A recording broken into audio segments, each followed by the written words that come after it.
Hey everyone, welcome back.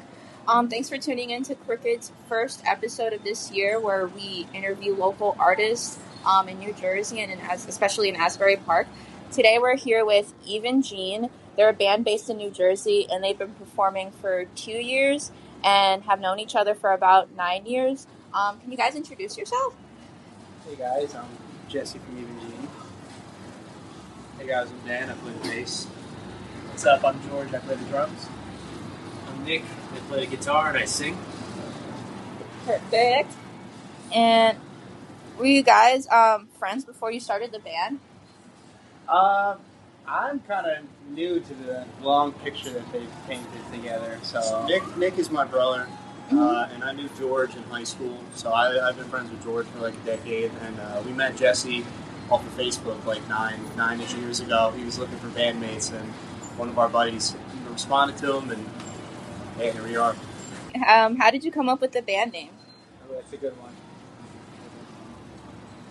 So, a bunch of us in our music crew, we all take lessons from a guy named Gene.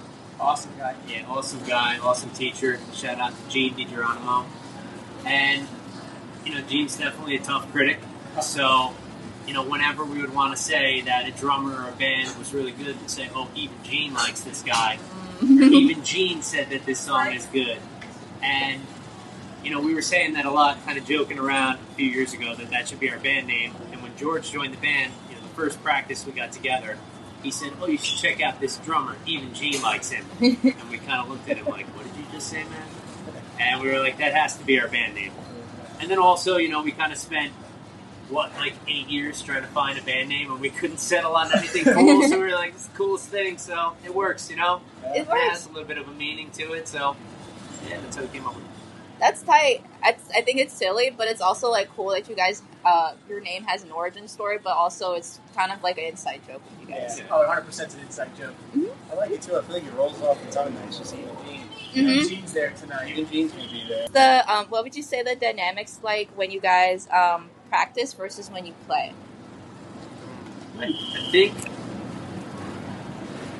for us, since we've been playing together for so long, some of the songs are so old, like Ghost Friends and Slow Song. Those were two songs that Jesse sent to us on Gmail, before we even met him, and said, this is some of my music.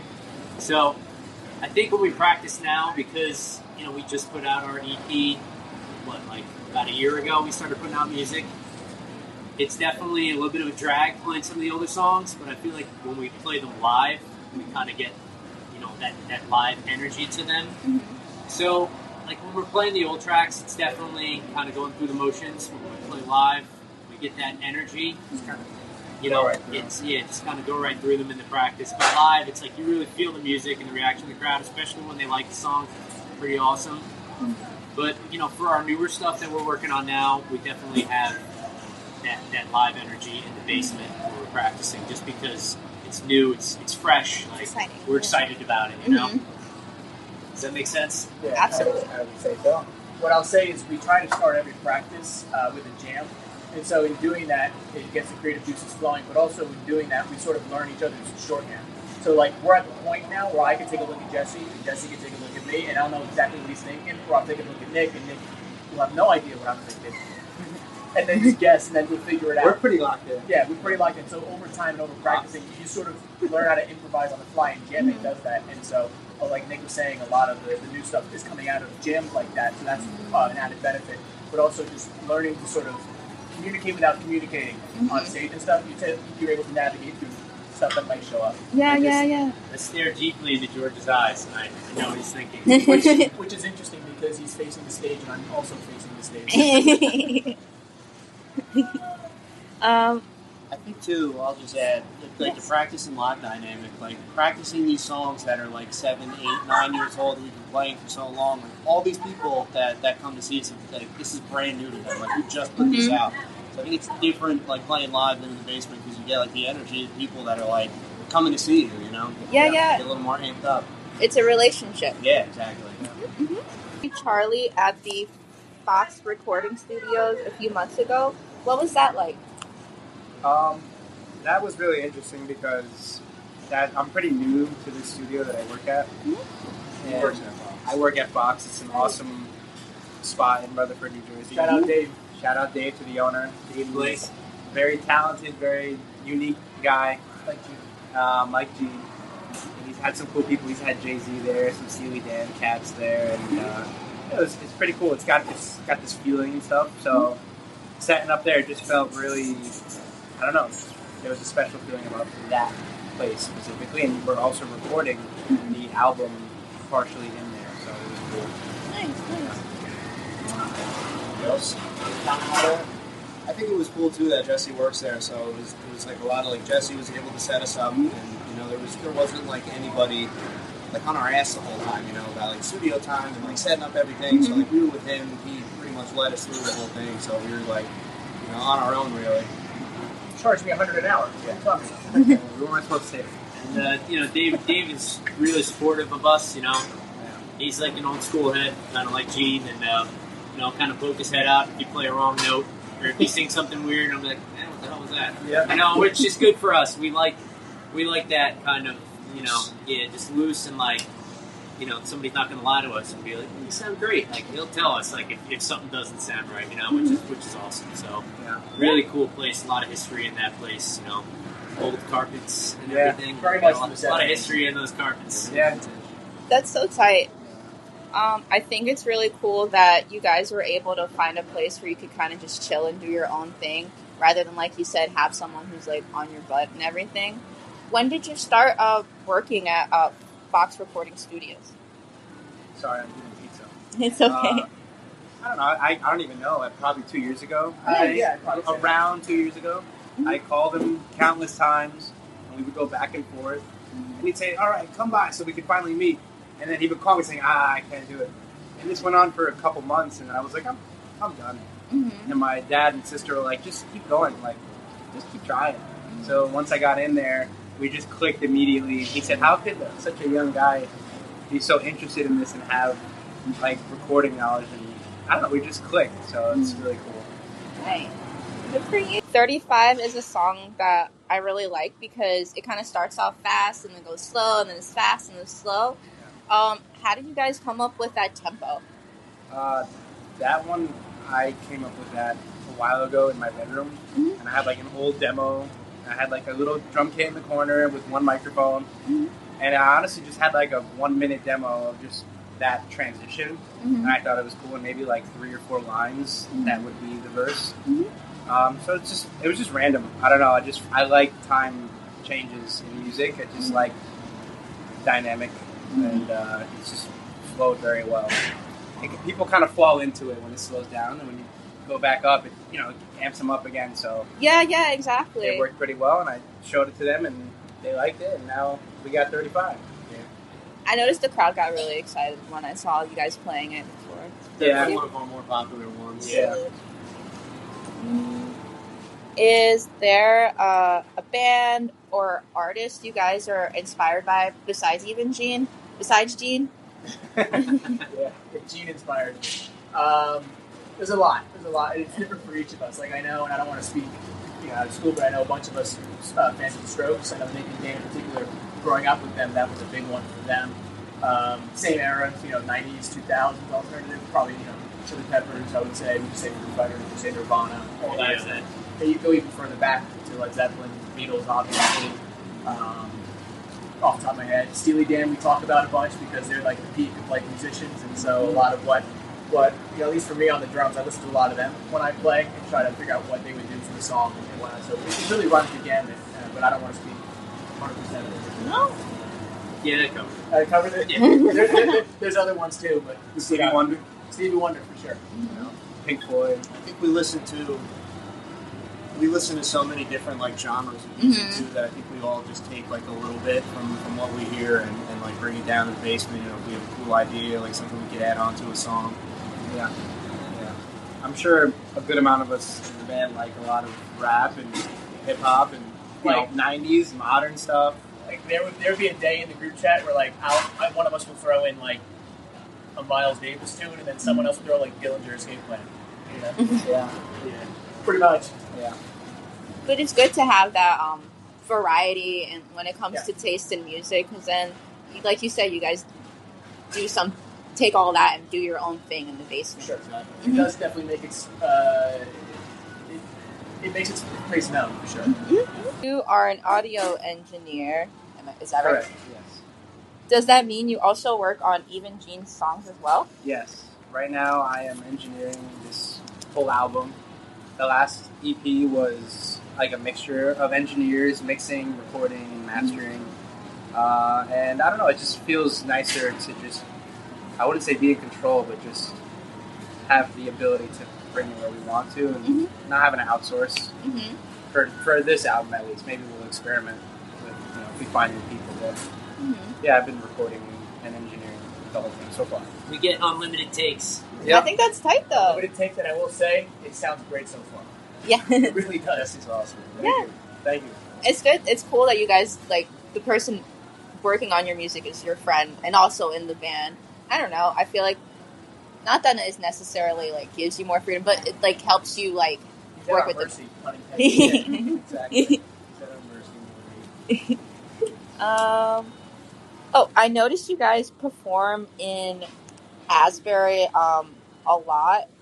Would you say Would you say Asbury's home for you guys? And that you're a part of the music scene here? I wouldn't say that we're like a cemented part of the music scene.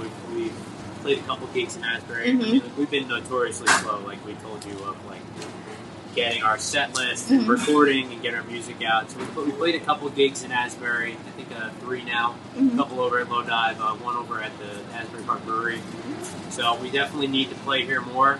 We're not by any means a staple of Asbury Park. I think a lot of people probably don't know who we are when they come in and see us.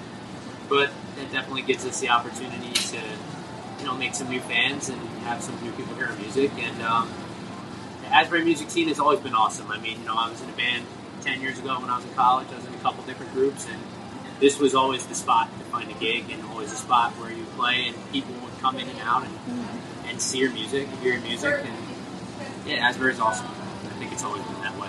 Do you think everyone here is kind of really supportive of artists and stuff? I think everyone here is really supportive of artists. Yeah, I mean, I know there was a lot of tough times during COVID, and a lot of places that I used to play at did close down, but it seems like people really rallied around a lot of the venues around here, and people love watching live music and they love supporting local bands, and especially around here, like there's a lot of hidden gems and around here.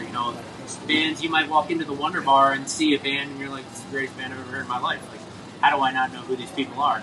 And you see them on Instagram and they have 100 followers. It just doesn't make sense, That's the best part about Asbury, sometimes kind of just walking around and then accidentally finding really great music. It really is. Don't smoke inside, I'm sorry. It might trigger the alarm. It's a microphone. Oh, it looked like It's okay. Sorry. That's all right. It's okay. It's okay.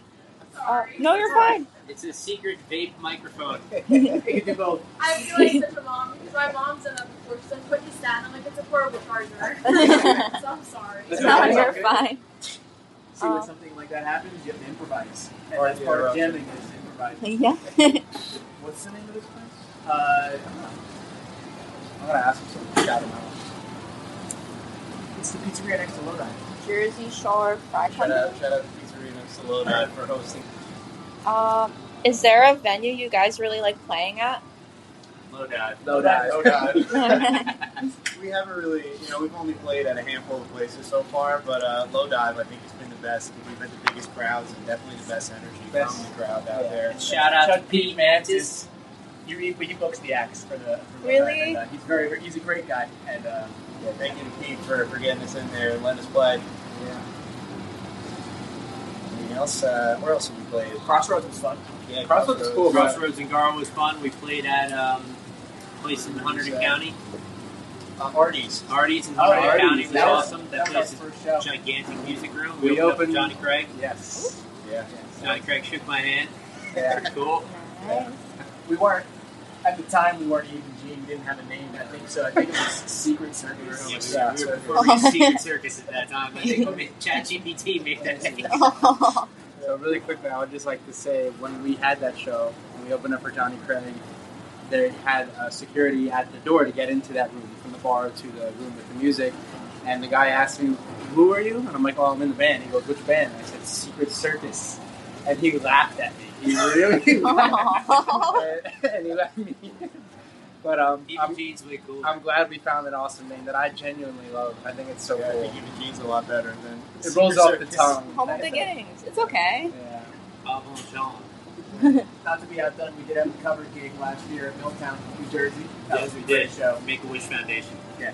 So those are pretty much all of our gigs. Yeah, So all of we them great. do. We love every venue we've ever played at. Yeah, I think But Lodive's a you've been to about 50% of them now, I think. Yeah, Lodive is it. Yeah. What's your favorite song to perform? Ooh. That's a really Different tough too. one. Different for each person. I'll say Alone because I feel like we open with it a lot and it kind of is just the energy immediately, and I like just getting right into it and getting going. Slow song because I don't practice my jazz chops as much as I should, and so I only practice them when I play that live. Out of the songs that are out, I'll say 35. I just like how the crowd gets when that song gets on. I mean, it's cool. So that's my choice. I'm going to have to go with Charlie. That one's probably my favorite because I like the chorus and I like the long jam we do at the end. And Jesse goes out in the crowd with his wireless guitar set up and does a 25-minute solo. And it's pretty freaking awesome when we play live. Yeah, I am though. I think my favorite songs to play live are ones that aren't out yet, so stay tuned for those. Yes, that's Yeah. a Well, great if answer. you were at any of the shows, you would have heard them. Yeah. So, May or may not know them. I can't wait to hear them. Yeah, you're gonna love them. Do you have any shows coming up that y'all are excited about?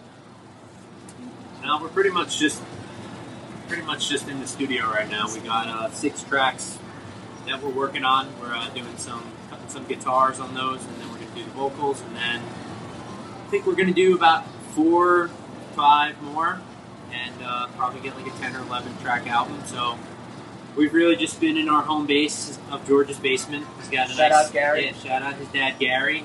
Tracks Underground Studio.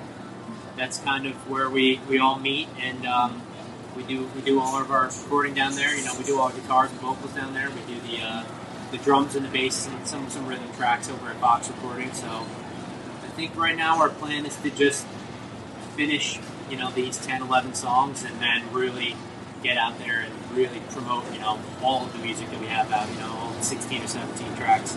Yay, that's exciting. Have you decided on an album name yet, or is it still in the works? No. Still in the works. So, that, the day it gets released is probably the day they'll be here. We'll come up with something. Yeah. you guys got George it. is pretty good at coming up with random album names, so I mean, it took us 2 years to come up with the names Alone and what's the other? It's not crazy. it's anymore. called To the Sun. To the Yeah. Sun. Well, Sorry. yeah, it's a little bit of the lore. It was called Crazy for a while, and I'm like, there's like 10 songs named Crazy. There's like 100 songs named Crazy. So like, gotta be different. Yeah. But I'll put money on it right now. The name of the album will be EvenGene. Self-titled. self-titled. That's okay. That'd be cool. Yeah. You got any good ideas for us? No, but Live in Asbury. Yeah. Live in Asbury, yeah. Which show did you see? I saw the one at Low Dive. I took pictures of you guys. Was it the June or the August? It was June. I think it was the June one. It was, yeah. Yeah, that was my last show. Well, that was my last time seeing you guys, and it was just a lot of fun. I was taking pictures of Brothers Union, and I just happened to catch you guys at the same time. Nice. Mm-hmm. Yeah, they're great too. I know some of the guys are great. Shout out to the Brothers Union. Yeah. Yes, shout out Brothers Union. So I think that's about it. Thank you guys for, doing this with me. Thank you for having us. Yeah, absolutely. This is all I want is to just just have conversations with people and then kind of just talk about what they do. And then when people hear about that, they kind of want to do it too. So thank you for being a part of that. Yes. Thank you for having us. Great job. Yeah. Great. Yes. Y'all have anything to say to the crowd? Stay tuned for the next album. Coming soon. It's coming soon. We're working on it. Let us Going know. as fast as we can. Let us know if you want a single out ASAP before the album. And we can't wait to see you guys at our next show. What are our socials? Our socials are EvenGene on Instagram. Follow us at EvenGene on Instagram. We don't really use Twitter, but I think we're at EvenGene on there as well. Yeah. EvenGene on TikTok. EvenGene on TikTok. You can find all of our music on Apple Music, Spotify, Pretty much everywhere. Pandora, Deezer, iHeartMusic, SoundCloud. and SoundCloud. Yeah. So that's it. And yeah, I think that's it. Take care, everybody. Bye.